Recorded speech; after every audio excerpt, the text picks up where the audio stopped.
오늘의 성경 말씀 로마서 1장 28절로 32절 말씀. 또한 저희가 마음에 하나님 두기를 싫어하며 하나님께서 저희를 그 상실한 마음대로 내어버려 두사 합당치 못한 일을 하게 하셨으니 곧 모든 불의, 초악, 탐욕, 악의가 가득한 자요, 시기, 살인, 분쟁, 사기, 악독기 가득한 자요, 수근수근하는 자요, 비방하는 자요, 하나님의 미워하시는 자요, 능욕하는 자요, 교만한 자요, 자랑하는 자요, 악을 도모하는 자요, 부모를 거역하는 자요, 음해한 자요, 배약하는 자요, 무정한 자요, 무자비한 자라. 저희가 이 같은 일을 행하는 자는 사형에 해당하다고 하나님의 정하심을 알고도 자기들만 행할 뿐 아니라 또한 그 일을 행하는 자를 옳다 하느니라. 저는 오늘 여러분과 함께 하나님이 미워하시는 죄라는 제목으로 말씀을 나누겠습니다. 옛날 공자는 순천자는 흥하고 역천자는 망한다고 말했습니다. 이것은 오랜 세월을 살아온 인간 삶의 지혜요, 경험에서 얻어진 교훈인 것입니다. 악을 행하는 자가 일시적으로 흥하는 것 같아도 중국에 가시는 다 역사의 심판을 받은 것을 우리는 잘 알고 또 현실적으로 우리 눈앞에 보고 있습니다. 우주에 하나님이 계시고 하나님이 인생과 역사를 다스리는 이상 하나님의 성품과 뜻을 거역하고 잘 될 수는 결코 없습니다. 성경에는 하나님이 미워하시는 죄, 곧 조만간 하나님의 심판을 받을 죄에 관하여 상세히 기록하고 있습니다. 첫째로 우리 하나님이 미워하시는 죄는 탐욕의 죄인 것입니다. 탐욕이란 자기의 신분이나 분수를 뛰어넘은 욕심을 말하는 것입니다. 바로 아담과 하와가 탐욕의 죄란 덫에 걸린 것입니다. 사람으로 지음을 받았으면 끝까지 사람의 신분이나 사람의 분수를 지키고 하나님 앞에 경건하게 삶이 하나님을 경외하고 믿고 살아야 될 것입니다. 그런데도 마귀의 꿰매 빠져서 사람이 하나님이 되고자 하는 것은 자기의 신분을 잊어버린 상황이에요. 자기의 분수를 뛰어넘은 탐욕인 것입니다. 사람이 다 소원이 있고 욕심이 있지만은 신분을 뛰어넘고 분수를 뛰어넘은 욕심은 바로 탐욕이 되는 것입니다. 과거에 대통령을 한 사람도 수치와 번욕을 면치 못하고 쇠고랑을 차고 감옥에 들어가게 되며 아무리 거대한 권력자도 재산가도 그 종말이 비참하게 되어버리고 마는 것입니다. 탐욕은 인생을 궁극적으로 파탄에 이르게 하고 하나님께서 멀리 떠나게 만드는 무서운 죄입니다. 하나님께서는 그렇기 때문에 탐욕의 죄를 무섭게 심판하시는 것입니다. 둘째로 하나님은 불의의 죄를 내버려 놓지 않습니다. 불의란 것은 바른 길을 벗어난 것이 불의요 부정인 것입니다. 불의와 부정은 모든 것을 썩어지게 합니다. 저는 이번에 집회를 마치고 난 다음에 케냐의 사파리를 가보았습니다.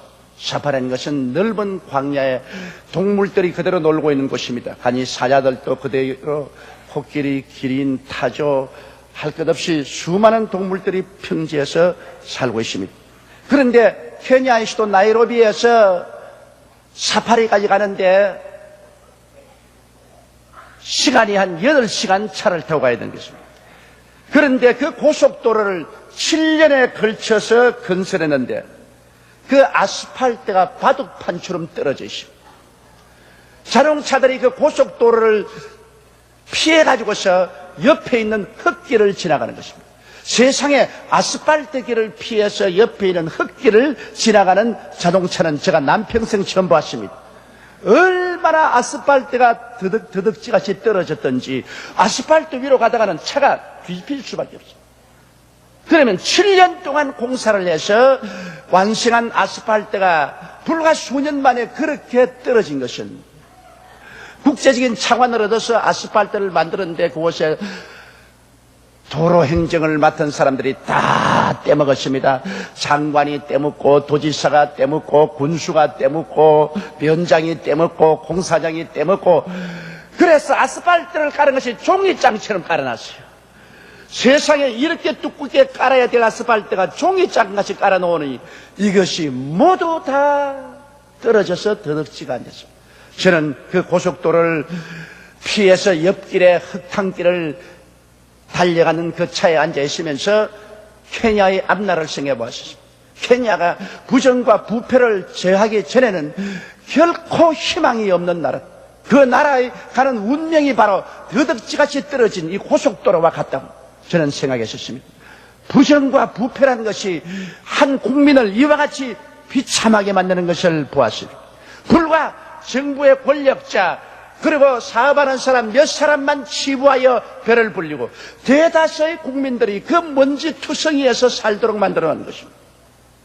베드로후서 2장 9절에 주께서 경건한 자는 시험에서 건지시고 불의한 자는 형벌 아래에 두어 심판날까지 지킨다 것입니다.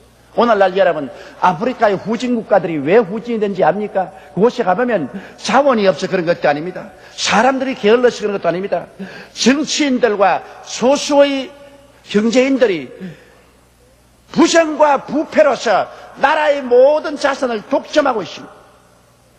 부정과 부패가 오늘 아프리카라 하여금 처참한 동족 전쟁을 일으키게 하고 그 민족을 슬픔과 고통과 괴로움에 살게 만든 것입니다. 오늘날 인류에서 최대의 적은 부정과 부패입니다. 부정과 부패를 척결하지 않고는 인류는 결코 하나님이 주신 자원을 공평 분배해서 올바르게 살 수가 없습니다. 그러므로 우리는 우리 개인의 삶 속에도 불의와 부정을 철저히 회개해야 됩니다. 앞으로 정치 지망생들이나 그렇지 않으면 경제를 이끌어 나갈 사람들도 불의와 부정을 통해서 자기의 탐욕을 채우겠다는 생각은 결코 하지 말아야 됩니다. 이것은 역사가 심판을 안 하면 하나님께서 따라붙여서 종국적으로 심판하고 마는 것입니다. 순식간에 모든 것이 다 사라지고 비참한 종국을 맞게 되는 것입니다. 셋째로 하나님이 미워하시는 심판의 죄는 거짓의 죄인 것입니다. 하나님은 진리십니다. 참이십니다. 에레미야서 10장 10절에 오직 야훼는 참 하나님이시요 사실은 하나님이시요 영원한 왕이시라. 그 진노하심에 땅이 진동하며 그 분노하심을 열방이 능히 감당치 못한다고 말한 것입니다. 하나님은 거짓말을 하지 않습니다. 하나님 속에는 거짓이 없었습니다. 그러나 거짓말하는 사람은 하나님을 부인하는 행위이고 마귀와 하나가 된 것입니다. 왜냐하면 요한복음 8장 44절에 너희는 너희 아비 마귀에게서 났으니 너희 아비의 욕심을 너희도 행하고자 하느니라. 저는 처음부터 살인한 자요 진리가 그 속에 없으므로 진리에 서지 못하고 거짓을 말할 때마다 제 것으로 말하니 이는 제가 거짓말장이요 거짓의 아비가 되었음이라고 말하죠. 마귀는 거짓말장이요 거짓의 아비입니다. 하나님은 진리요 하나님 속에는 거짓이 없으신 것입니다. 그러므로 거짓말을 하는 자는 마귀와 함께 손을 잡고 걸어가게 되는 것입니다. 그러므로 거짓 속에 마귀 있고 마귀 속에 거짓입니다. 마귀는 그 거짓을 속에서 인생을 도역질하고 죽이고 멸망시키는 일을 하는 것입니다. 거짓이 일시적으로는 유익을 갖다 주는 것 같아도 결국에는 거짓이 마귀의 행동이기 때문에 마귀는 절대로 종국적으로 행복을 갖다 주지 않습니다. 종국적으로 파탄을 갖다 주고 마는 것입니다. 그러므로 여러분, 우리는 거짓에 속아서는 안 됩니다. 거짓은 마치 안개와 같습니다. 어느 정도는 안개가 뿌옇게 끼어서 산을 가리고 앞에 있는 나무와 물체를 가린 것 같지만은 햇빛이 비치면 안개는 사라지고 산과 나무와 들이 밝히 드러나는 것입니다. 하나님은 영원히 거짓을 내버려 놓지 않습니다. 하나님의 심판이 내려오면 하나님의 진리의 밝은 빛이 비치면 안개 구름은 다 사라지고 거짓은 다 백일천하에 드러나게 되고 파탄에 이르게 되고 마는 것입니다. 이러므로 하나님은 거짓을 그대로 내버려 놓지 않습니다. 하나님께서는 거짓을 반드시 심판한 것입니다. 하나님의 심판이 두려우면 거짓에서 벗어나야 될 것입니다. 넷째로 하나님은 배반의 죄를 미워하시고 심판하시는 것입니다. 사랑과 진실과 은혜를 저버리고 원수가 되는 것은 참으로 비열한 행동인 것입니다. 사람들은 자기에게 은혜와 사랑을 베풀어 준 것을 그것을 은혜와 사랑으로 갚지 아니하고 원수로 갚고 배반으로 갚고 모욕으로 갚는 이런 행동을 합니다. 이러므로 사랑과 진실과 은혜를 저버리고 거기에 대해서 원한으로 갚는 배반은 하나님께서 결단코 오래오래 그대로 내버려두지 않습니다. 배신자는 언제고 하나님 앞에 처참한 심판을 받게 되는 것입니다. 착한 사람은 은혜를 감사로 은혜로 갚습니다. 보통 사람은 은혜를 받고도 무시해버리고 맙니다. 악한 사람은 은혜를 원수로 갚습니다. 우리는 가룟 유다와 같이 되지 말아야 됩니다. 우리는 하나님의 은혜를 감사와 찬양으로 갚아야 됩니다. 예수님이 우리를 위해서 베풀으신 그 은혜를 우리는 온 마음을 다하고 뜻을 다하고 정성을 다하고 목숨을 다하여 감사로 갚아야 됩니다. 우리 이웃에서 받은 은혜를 우리는 은혜로서 보답해야 되는 것입니다. 은혜를 무시해버려서 안 됩니다. 은혜를 원수로 갚는 그 배신자, 배반자는 절대로 되지 말아야 되는 것입니다. 배신자는 하나님이 그대로 내버려 놓지 않습니다. 가룟 유다가 대표적으로 심판을 받은 것처럼 하나님께서는 배신자를 처참하게 심판하시는 것입니다. 다섯째로 하나님은 교만의 죄를 내버려 놓지 않습니다. 교만한 자를 주님께서 심판하시는 것입니다. 하나님께서는 겸손한 자를 사랑하시고 교만한 자에게 심판을 베푸시는 것입니다. 여러분, 교만의 제일 선두주자가 누굽니까? 천사장 루시퍼입니다. 하나님께서 천사장 루시퍼를 가장 아름다운 천사로 만들었습니다. 그리고 가장 지위가 높은 천사로 만들었습니다. 그의 아름다움과 그의 지위가 높은 것을 알고 하나님의 보좌를 빼앗으려고 했었습니다. 이사야 14장 12절로 15절에 보면 너희 아침의 아들 계명성이여 어찌 그리 하늘에서 떨어졌으며 너 열국을 엎은 자여 어찌 그리 땅에 찍혔는고 내가 내 마음에 이르기를 내가 하늘에 올라 하나님의 뭇별 위에 나의 보좌를 높이리라. 내가 북극 지표의 산 위에 좌정하리라. 가장 높은 구름 위에 올라 지극히 높은 자와 비기리라 하도다. 그러나 이제 내가 음부 곧 구덩이의 맨 밑에 빠치우리. 하나님이 그렇게 아름답게 만들어주고 권세와 능력과 영광을 준 천사장이 하나님과 동등하게 되고 하나님을 보좌에서 내어쫓고 자기가 하나님이 되겠다고 하는 이런 교만이 되십니까? 이것도 자기의 분수를 뛰어넘은 행동인 것입니다. 피조물은 절대로 창조자가 될 수 없습니다. 피조물과 창조의 사이에는 한없는 구렁이 있습니다. 뛰어넘을 수 없습니다. 그런데도 피조물이 창조주가 되려는 이런 어리석은 일을 하는 것입니다. 에스겔서 28장 15절로 17절에도 그렇게 말하고 있습니다. 내가 지음을 받던 날로부터 내 모든 길에 완전하더니 마침내 불의가 드러났더라. 내 무역이 풍성함으로 내 가운데 강포가 가득하여 내가 범죄했더라. 너 덮는 그루바 그러므로 내가 너를 더럽게 여겨 하나님의 산에서 쫓아내어 화강석 사이에서 멸하였더라. 내가 아름다움으로 마음이 교만하였으며 내가 영화로움으로 내 지혜를 더럽혔으며 내가 너를 땅에 던져 열왕 앞에 두어 그들의 구경거리가 되게 하였다. 그러므로 이 세상에서 제일 먼저 교만으로 타락한 자가 루시퍼입니다. 천사장입니다. 그가 하늘 천사 3분의 1을 빼가지고 하나님을 반역하고 타락해서 지금 공중 권세를 잡고 그 밑에 타락한 천사와 귀신들을 거느리고 하나님의 사업을 반대하며 하나님을 대적하며 온 세상 사람과 하여금 하나님을 대적하고 하나님을 따르지 못하도록 하려고 지금도 결사적인 노력을 하고 있는 것입니다. 교만은 패망의 선봉이요 거만한 마음은 멸망의 아점입니다. 이스라엘 백성들도 교만으로 하나님께 버림받았죠. 노아의 후손들도 시나할 땅에 와서 그들이 우리가 함께 탑을 지어 탑 꼭대기로 하늘에 닿기하고 우리 지상의 흩어짐을 피하죠. 사람이 어떻게 하나님처럼 되려고 하는 것입니다. 하나님은 온 지면에 흩어져 살라고 했는데 우리 흩어지지 말고 탑을 쌓아 하늘에 닿게 하여 하나님과 동등하게 되자고 하는 것입니다.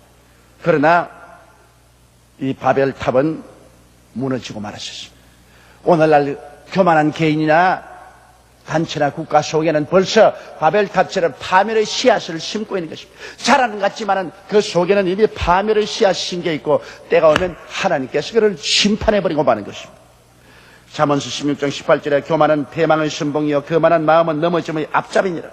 하나님이 교만한 자를 대적하시되 겸손한 자들에게 은혜를 주시나니라고 말씀하라고 있는 것입니다.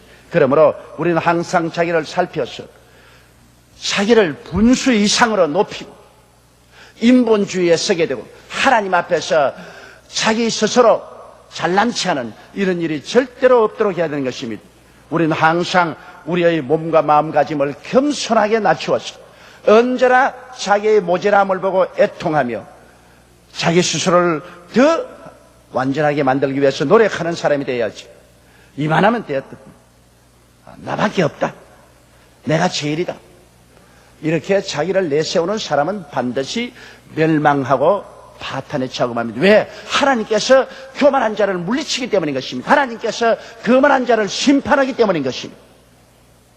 여섯째로 하나님이 심판한 죄는 하나님을 믿지 않은 죄인 것입니다. 여러분, 가장 무서운 죄가 불신앙의 죄인 것입니다. 하나님이 만물을 지으시고 만물을 다스리고 계십니다. 만물이 하나님의 창조 솜씨를 보여주고 있습니다. 하나님이 만드신 모든 만물을 우리가 보게 될 때 우연히 생겨날 리가 있겠습니까? 저 만물이 어떻게 우연히 생겨납니까? 저는 아프리카의 대륙을 달리면서 그 많은 짐승떼들을 보았습니다. 목이 긴 기린, 육중한 몸을 가진 코끼리, 그리고 무서운 사자, 그리고 표범, 물속에 있는 하마들, 그 수많은 새떼들, 그 수많은 짐승들, 하나님이 가지가지 이 모든 것을 만들어놨는데 저런 것들이 우연히 단세포에서 생겨났다고는 절대로 생각할 수 없습니다. 우리가 조그마한 마음을 가지고 정직하게 사물을 바라보면 만드신 만물 가운데 하나님의 솜씨를 우리가 다 볼 수가 있는 것입니다. 로마서 1장 20절에 창세로부터 거의 보이지 아니하는 것들 곧 거의 영원하신 능력과 신성이 그 만드신 만물에 분명히 보여 알게 되니 그러므로 저희가 핑계치 못할지라고 말했습니다. 나는 하나님 몰랐습니다. 하나님을 어떻게 압니까? 그렇게 핑계 못한다는 것입니다. 그리고 또 성경이 하나님과 그 아들 예수님의 구원을 분명하게 우리에게 계시해 주고 있지 않습니까? 고린도전서 15장 3절로 4절에 성경대로 그리스도께서 우리 죄를 위하여 죽으시고 장사님배 되었다가 성경대로 사흘 만에 다시 살아났다고 하십니다. 우리 예수 그리스도의 역사를 성경에 살펴보면 예언한 그대로 예수님은 하나님 아들로 탄생하시고 예언한 그대로 사시고 십자가에 죽으시고 예언한 그대로 부활하셔서 우리의 죄를 다 청산시키시고 성령을 보내셔서 우리를 온 동서남북에서 인도하사 하늘나라 백성으로 삼으시고 천국으로 이끄는 사실을 너무나 밝히 볼 수 있습니다. 우리가 조금만 마음문을 열어놓으면 하나님의 나라가 우리 속에 들어오기를 원한다는 것을 깨달아 알 수가 있는 것입니다. 요한복음 14장 26절에 보혜사 곧 아버지께서 내 이름으로 보내실 성령 그가 너에게 모든 것을 가르치시고 내가 너에게 말한 모든 것을 생각나게 하시라고 말한 것입니다. 그럼에도 하나님을 믿지 않고 사랑치 않고 순종치 아니하는 자들은 스스로 파멸을 자초하는 것입니다. 하나님께서는 오늘날 죄를 지은 사람을 지옥에 보내지 않습니다. 믿지 않는 사람을 지옥으로 보내는 것입니다. 죄는 예수님이 오셔서 십자가에서 대신 짊어지고 몸을 찢고 피를 흘려 심판하시고 죄를 제하여 버린 것입니다. 그러므로 하나님이 세상을 이처럼 사랑하사 독생자를 주셨으니 누구든지 저를 믿으면 멸망하지 않고 영생을 얻으리라고 말씀하셨습니다. 아프리카의 저 오지에 정말 난 놓고 기억자도 모르는 사람들, 너무나 무식하고 이 세상에서 가장 어렵고 고통스럽게 사는 그 사람들, 예수를 구주로 모시면 하나님께서 우리처럼 똑같이 구원을 하십니다. 그 많은 아프리카 사람들이 예수를 믿고 좋아서 뛰고 춤추고 꿀리는 것을 보았습니다. 이와 같이 모든 사람 동서남북을 통해서 지식, 무식한사 상관없이 빈부 귀천 상관없이 예수를 믿기만 하면 구원을 얻도록 만들어 놓는 것입니다. 그러므로 오늘날 죄인이 버림받는 것이 아니라 회개하지 아니하고 믿지 않는 자가 버림을 받고 심판을 받게 되는 것입니다. 아들을 믿는 자는 영생이 있고 아들을 순종치 않은 자는 영생을 보지 못하고 도리어 하나님의 진노가 그 위에 머물러 있나니라고 성경은 말하고 있는 것입니다.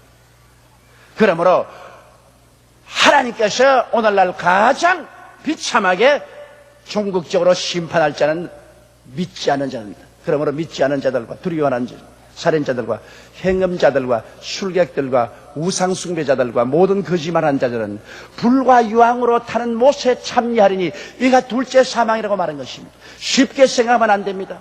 조그마한 손에 가시 하나 들어가도 아파서 견딜 수가 없는데 불과 유황으로 타는 못에 참여해서 영원히 불타는 심판을 받게 되는 것입니다.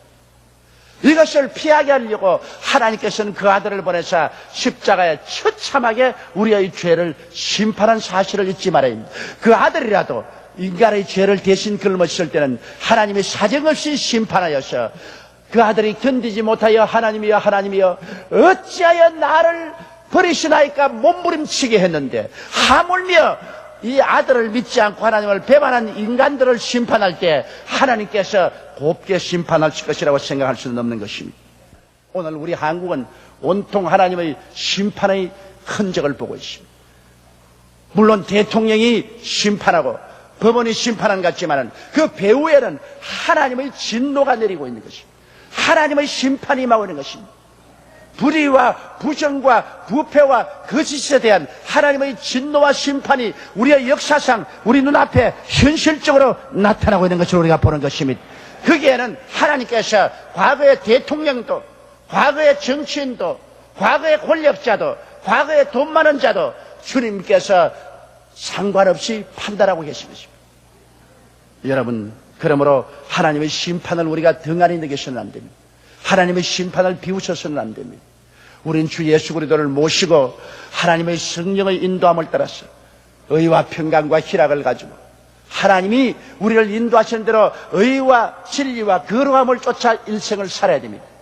그러한 사람에게 하나님께서는 기쁨과 평강과 축복을 허락하여 주시고 금세 안심되세 영생 복락을 허락하여 주시는 것입니다. 우리 다 같이 고개 숙여 기도드리겠습니다. 사랑이 많으시고 거룩하신 우리 아버지 하나님, 우리나라는 온통 현재 심판으로 뒤끓고 있습니다. 신문, 라디오, 텔레비 어느 것을 보아도 심판하는 사람, 심판받는 사람으로 끓고 있습니다. 이것은 우리나라가 그동안에 걸어온 삶 속에 불의와 부정과 거짓과 부패가 있어 하나님이 우리나라를 살리기 위해서 심판의 손길을 내린 것을 우리는 보고 있습니다. 우리 아버지 현재적으로는 소요스럽고 고통스럽고 괴롭지만은 상처를 도려내면 건강을 회복할 수 있다는 소망이 있는 것처럼 우리 사회와 국가에 부정과 부패와 불의가 심판되고 역사가 바로잡힌다는 것은 나라와 민족의 장래에 소망이 있다는 것을 말씀하고 있사옵나이다. 우리 아버지 하나님이시여 우리 민족의 역사를 정하게 하시고 우리 민족 속에 불의와 부정과 부패와 거짓을 척결하여 주시옵시고 의와 진리와 거룩함과 공평이 강물처럼 넘쳐나게 하여 주시옵소서. 그래서 우리 민족이 살고 역사가 바로 되고 국가가 부흥 발전할 수 있도록 주님께서 은총을 베풀어 주옵소서. 하나님 아버지여, 우리 하나님의 이 준엄한 심판의 섭리를 바라보고 우리 자신의 삶을 다시 한번 재점검하는 시간이 되게 도와주옵소서. 우리 자신의 삶 속에서도 내 아버지 하나님이여 탐욕을 제끼고 교만을 제끼고 부패와 불의를 제끼고 배반을 제끼게 도와주시옵시고 불신을 제껴버리게 도와주시옵시고 순전한 마음으로 하나님을 섬기고 우리 주 예수를 믿게 하여 주옵소서. 우리 주 예수님 이름으로 기도드리옵나이다. 아멘.